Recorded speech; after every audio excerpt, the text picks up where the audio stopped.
Oke, di video kali ini kita akan lanjut membahas basic tentang mappings dan struct. Jadi kalau teman-teman udah pernah nyobain Golang itu sebenarnya udah ada struct. Jadi struct yang ada di Golang atau di Solidity itu sama sebenarnya. Jadi dia semacam bisa dibilang seperti tipe data yang bisa kita set, bukan tipe data, tipe objek ya. Jadi nanti di dalam objek itu ada data apa aja itu bisa kita set, dan data-data yang ada di dalam objek tersebut bisa kita juga definisikan tipe datanya. Contohnya misalkan kita nanti akan buat struct dengan nama user, di mana di dalam user itu kita ada dua data di dalamnya, yaitu ada name yang berupa string dan juga age atau umur berupa integer. Kurang lebih seperti itu.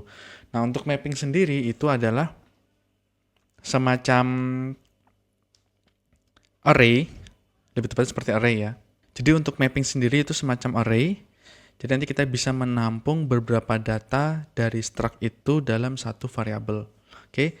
Jadi lanjut kita bisa bikin file baru dengan nama userregistry.sol. Oke, kita set versionnya pakai 0830. Oke, kita bikin kontrak baru namanya user registry. Oke, pertama kita bikin struct dulu dengan nama user. Jadi kita bikin objek user, terus ada string name isinya, kita punya nama dan juga umur ya.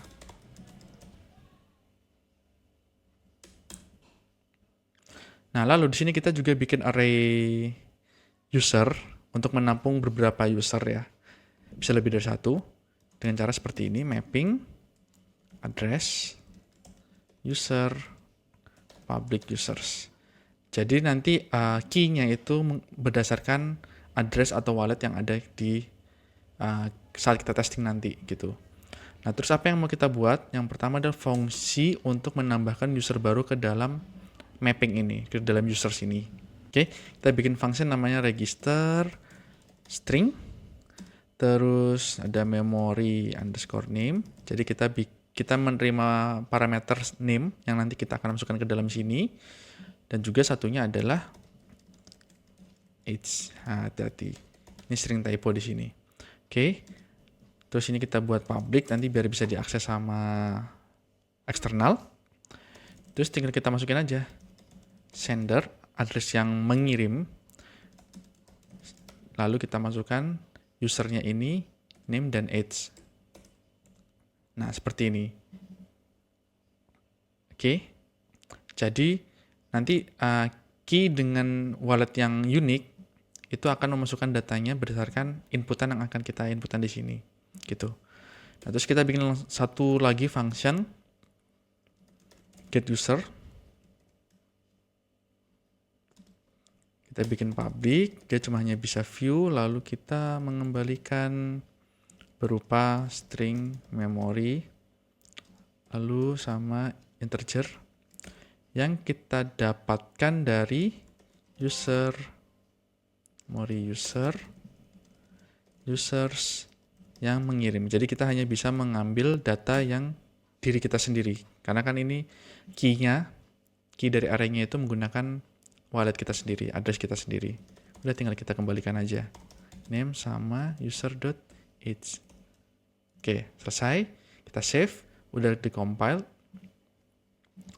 Lalu kita pakai ini, yang pertama ini akunnya. Kita deploy yang user registry-nya. Nah, di sini kalau kita lihat di sini ada function namanya register yang ini, di mana dia membutuhkan dua parameter ya, dua value yaitu name sama age.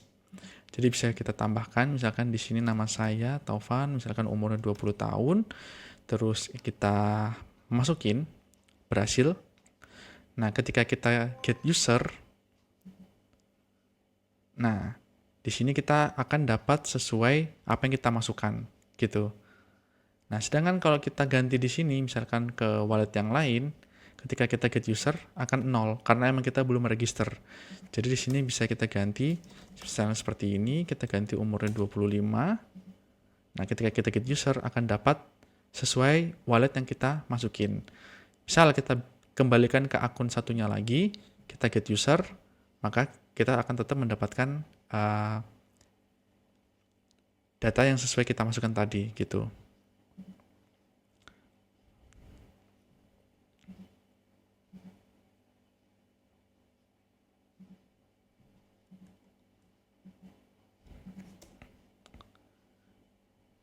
Nah, di sini juga ada function lainnya. Bukan function sih, sebenarnya ini lebih ke variabel ya, public variable di sini users. Kita juga bisa ngecek sebenarnya dengan cara memasukin address-nya. Misalkan di sini kita ke atas, kita pilih akun mana yang mau kita pakai. Misalkan akun yang pertama yang EDDC4. Di sini ada icon copy account. Kita masukin ke address, terus kita call. Nah, nanti kita akan dapat juga data yang sesuai dengan apa yang kita register. Misal kita pakai akun yang kedua, yang 35CB2, kita copy, kita paste di sini, kita panggil akan dapat data yang kedua. Misal kita pakai yang ketiga, yang C02DB ini, kita copy, kita paste harusnya adalah 0. Nah, jadi kurang lebih seperti ini struct, mirip seperti yang ada di Golang, atau kalau di JavaScript atau di TypeScript ya, itu ada namanya interface. Mirip sekali. Jadi kita mendefinisikan suatu tipe untuk variabel, di mana nanti kita bisa juga mendefinisikan tipe datanya dari setiap objek yang ada. Dan juga ini bisa dibilang seperti mini database juga, kita udah belajar. Jadi kita bisa menyimpan beberapa data yang sejenis, di mana contohnya di sini adalah user yang punya name dan age yang sama secara struktur, dan kita bisa bikin atau memasukkannya secara unik berdasarkan address yang kita miliki.